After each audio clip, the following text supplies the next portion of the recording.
महाराष्ट्र और उत्तर प्रदेश को कोरोना के खिलाफ लड़ाई में और ताकत मिलने वाली है। साथियों, दिल्ली एनसीआर, मुंबई और कोलकाता आर्थिक गतिविधियों के भी बड़े सेंटर हैं। यहां देश के लाखों युवा अपने कैरियर को, अपने सपनों को पूरा करने आते हैं। अब तीनों जगह टेस्ट की जो उपलब्ध कैपेसिटी है उसमें 10,000 टेस्ट की कैपेसिटी और जुड़ने जा रही है। अब इन शहरों में टेस्ट और ज्यादा तेजी से हो सकेंगे। एक अच्छी बात यह भी है कि ये हाईटेक लैब्स सिर्फ कोरोना टेस्टिंग तक ही सीमित रहने वाली नहीं है, और ये बात बहुत महत्वपूर्ण है।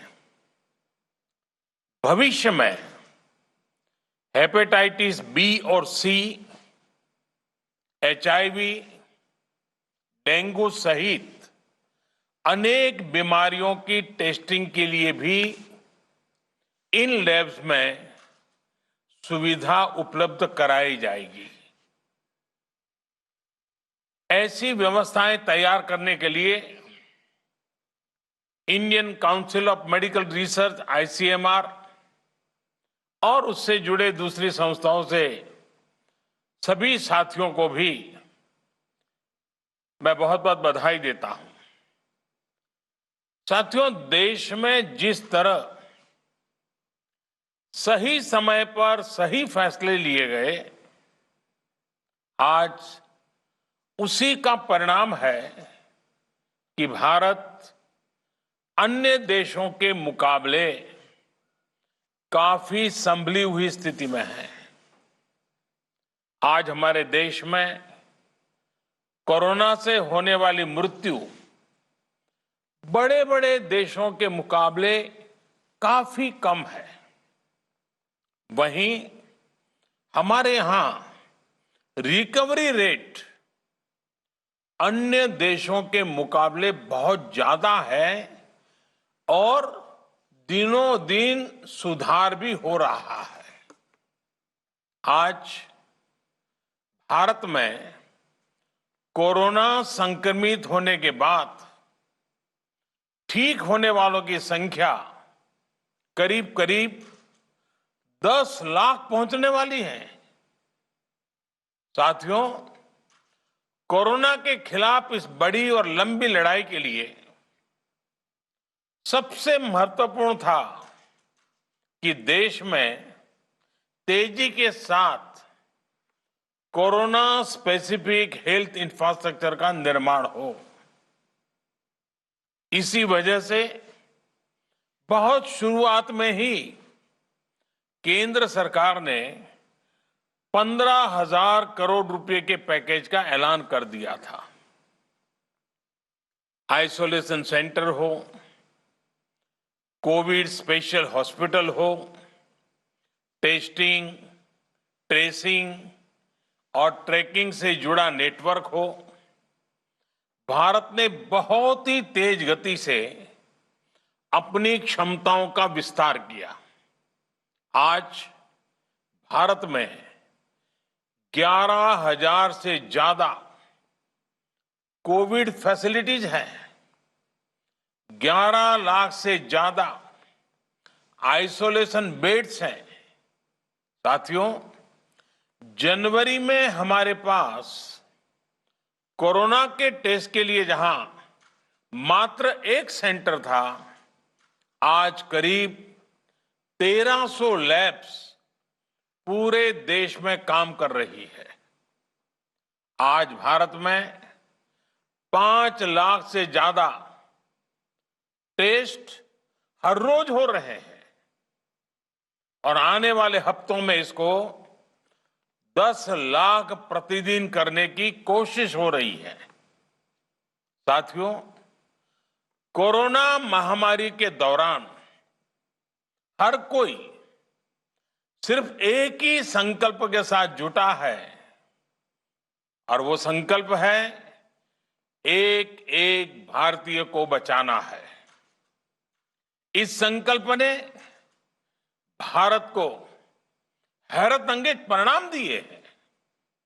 विशेषकर पीपीई, मास्क और टेस्ट किट्स को लेकर भारत ने जो किया वो सचमुच में ये एक बहुत बड़ी सक्सेस स्टोरी है। एक समय भारत में एक भी पीपीई किट नहीं बनती थी। आज भारत दुनिया का दूसरा सबसे बड़ा पीपीई किट मैन्युफैक्चरर है। सिर्फ 6 महीना पहले देश में एक भी पीपीई किट मैन्युफैक्चर नहीं था। आज 1200 से ज्यादा मैन्युफैक्चरर हर रोज 5 लाख से ज्यादा पीपीई किट बना रहे हैं। एक समय भारत N95 मास्क भी बाहर से ही मंगवाता था। आज भारत में 3 लाख से ज्यादा N95 मास्क हर रोज बन रहे हैं।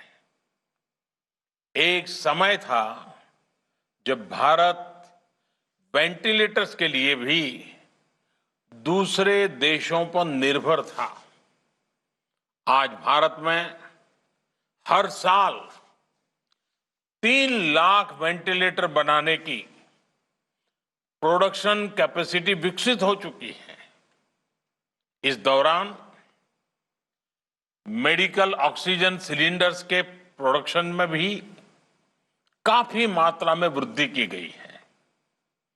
सभी के इन सामूहिक प्रयासों की वजह से आज न सिर्फ लोगों का जीवन बच रहा है, बल्कि जो चीजें हम आयात करते थे, अब देश उनका एक्सपोर्टर बनने जा रहा है।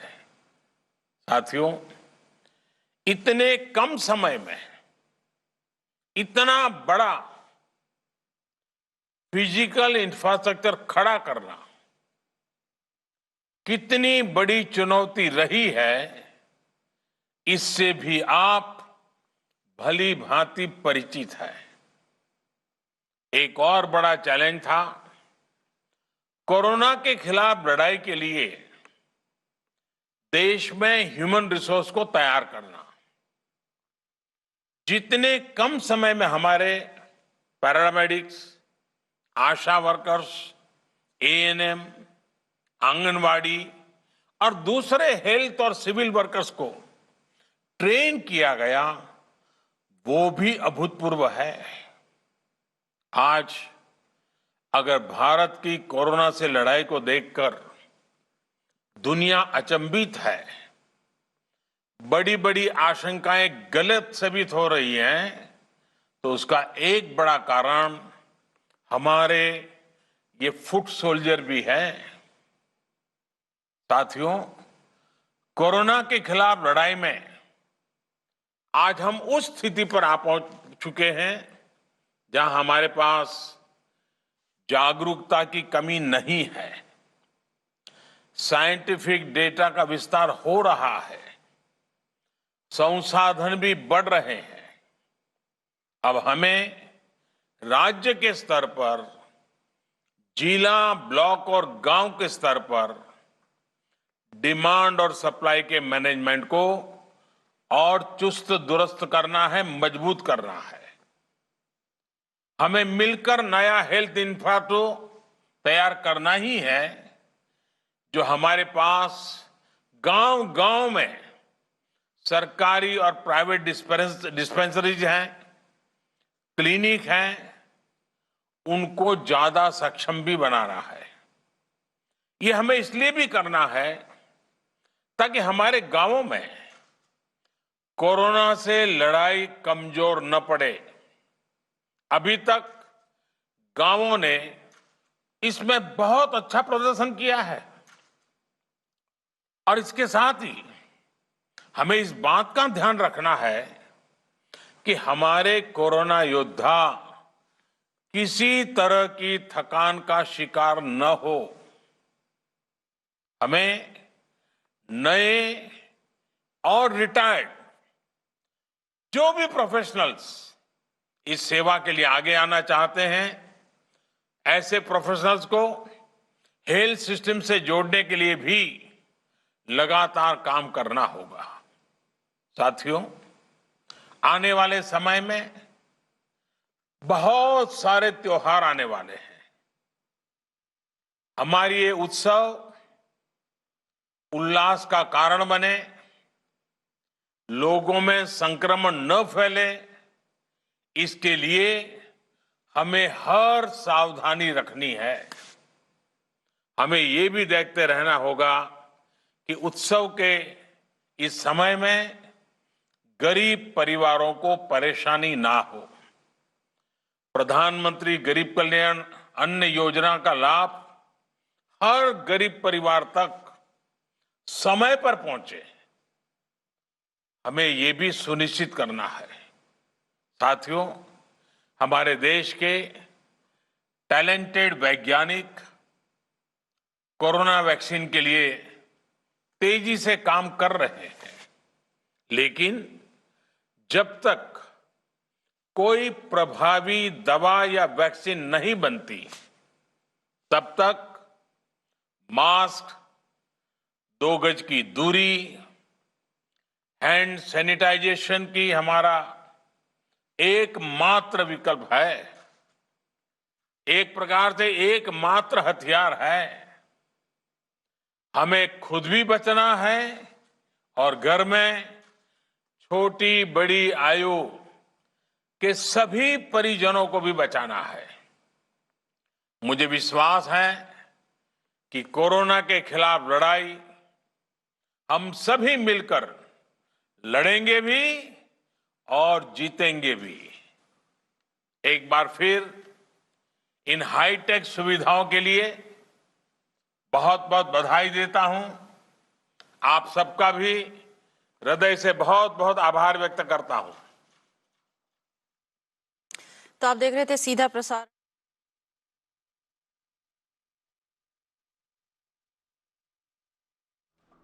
Well, that was Prime Minister Modi's address there as he inaugurated the high throughput COVID-19 testing centers today at the ICMR labs. This happened in Noida, Mumbai and Kolkata. The inauguration was also attended virtually by Uttar Pradesh Chief Minister Yogi Adityanath, West Bengal CM Mamata Banerjee, along with Maharashtra Chief Minister Uddhav Thackeray.